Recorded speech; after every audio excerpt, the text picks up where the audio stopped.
Often teens witness their friends being subjected to disturbing dating behavior, or they witness their friends perpetrating disturbing dating behavior, but they may not know how to appropriately intervene.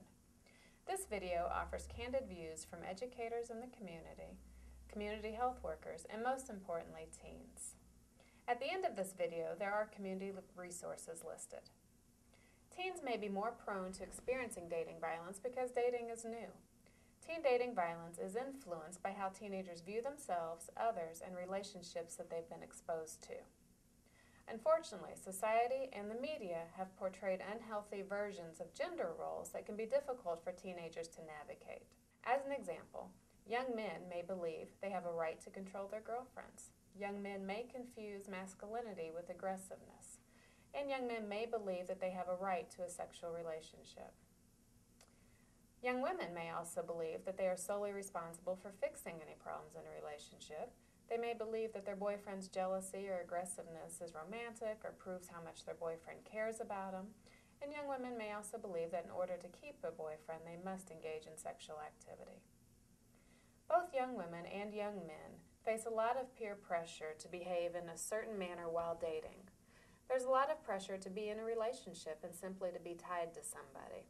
It should be noted that all of this information is true for teenagers engaged in a same-sex relationship.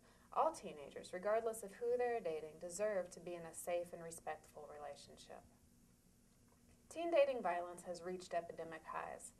Most adults are unaware of how common teen dating violence is and are ill-equipped to deal with the issue should it arise. In order to effectively address teen dating violence, we must bring the issue into the open. The hope is that more awareness will be placed on the prevention and providing teens the awareness and education to make safe decisions in their own life. Through heightened awareness and education, we can work together to eliminate dating violence and to help young men and women develop safe and respectful dating boundaries. How long have you been an educator? I've been involved in education for 25 years, and I've had a variety of roles in that 25 years.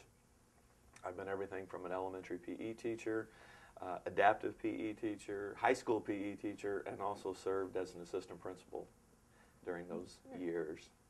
That's right. Okay, well, 25 years as an educator is a long time. Share a little bit with how you've seen dating change over the years.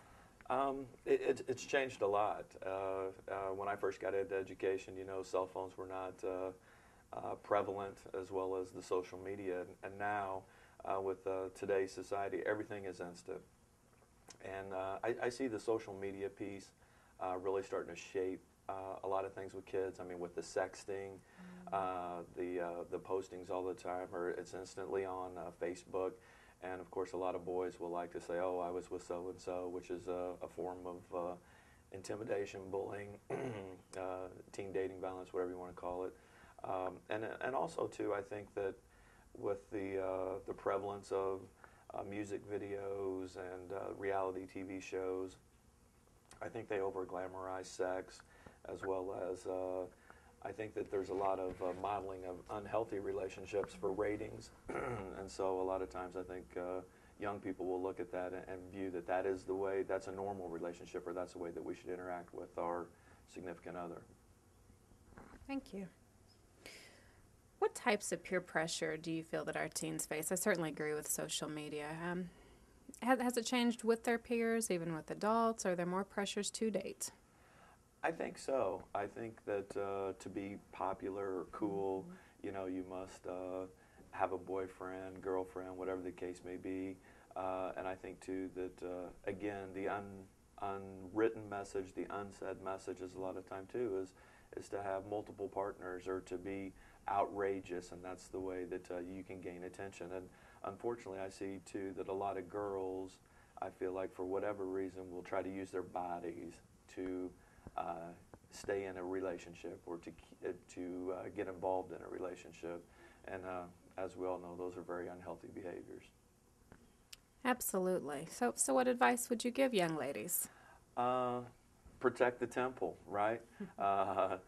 I think that the decision to have sex is a huge decision, and that a lot of thought needs to go into that decision, and that you know, that is something that you should treasure, and that it should be a very special time.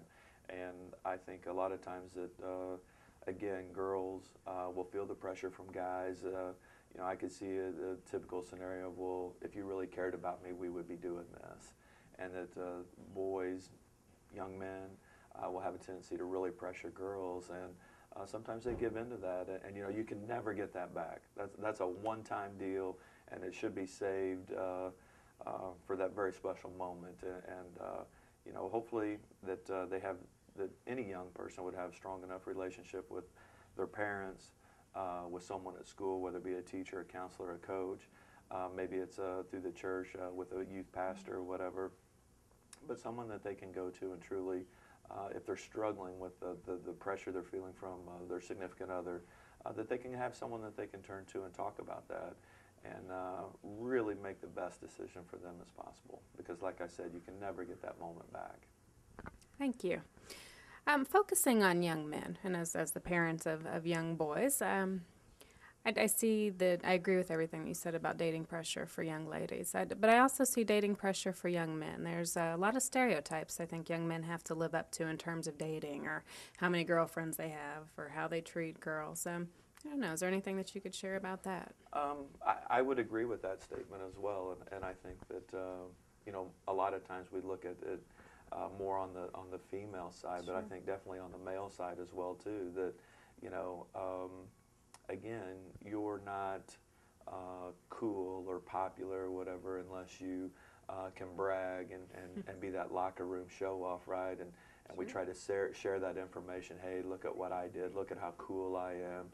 And I think that it takes a lot of self-confidence and being comfortable in your own skin to really respect a lady and not share that information, or not cave into that pressure that, you know, that this is normal, you know, behavior in a relationship, is that we should be having sex, or that I should show you that I have control by treating you poorly and making you uncomfortable, or you know, trying to maintain the relationship by whatever means. And I think a lot of times that when we're immature in relationships, especially boys, we will try to control the female, and so sometimes we're really nice to you when we want to be, but sometimes we're very rude to you just to see how you react, and if you're going to cry or you're going to beg to stay with us, so to speak, or what you can do to please us. And it's just a form of manipulation that I think that young people need to be educated about. Thank you. What should teachers, adults, parents, what should they look out for? Well, I think that number one, just from a general sense, seeing how, you know, a couple, hopefully that's the right terminology, just how they interact with one another.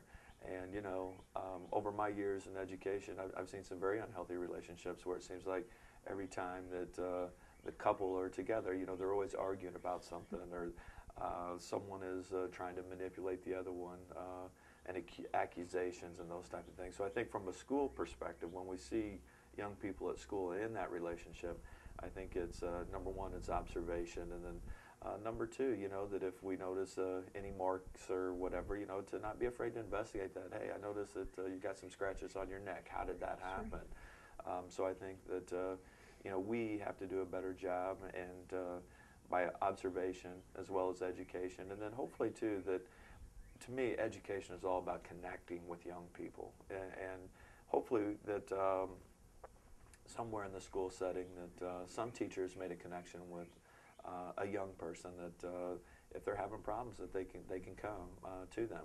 I also think too that the school's counseling services should be utilized as well. You know, those are pretty much confidential situations, and that, you know, kids can go in and speak honestly and openly, and I feel like that, you know, most school counselors are pretty well equipped to give general advice, and also too, again, it goes back to, you know, your parents and stuff like that to help monitor those situations. Well, thank you. I don't have any further questions. Do you have any final thoughts to share? Not really. I'm impressed though that we're starting to bring this issue to the forefront. I think that it's a very important issue, and as you said, as a parent of a young male, well, I have a young female as well, and it's very uncomfortable at times to think about them getting into unhealthy relationships and the byproduct of that unhealthy relationship. And I guess the biggest thing I would say too is to any guy, and again, maybe I look at it more from a male perspective as a male, but you know what, when you're out there running your mouth about some young lady, that is somebody's daughter, that is somebody's sister.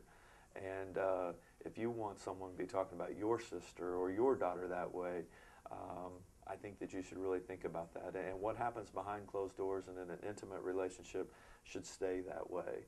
And you're not being cool, you're not being the big man on campus by running around talking about it. A true man takes care of business and keeps it to themselves or whatever. Thank you. I appreciate that.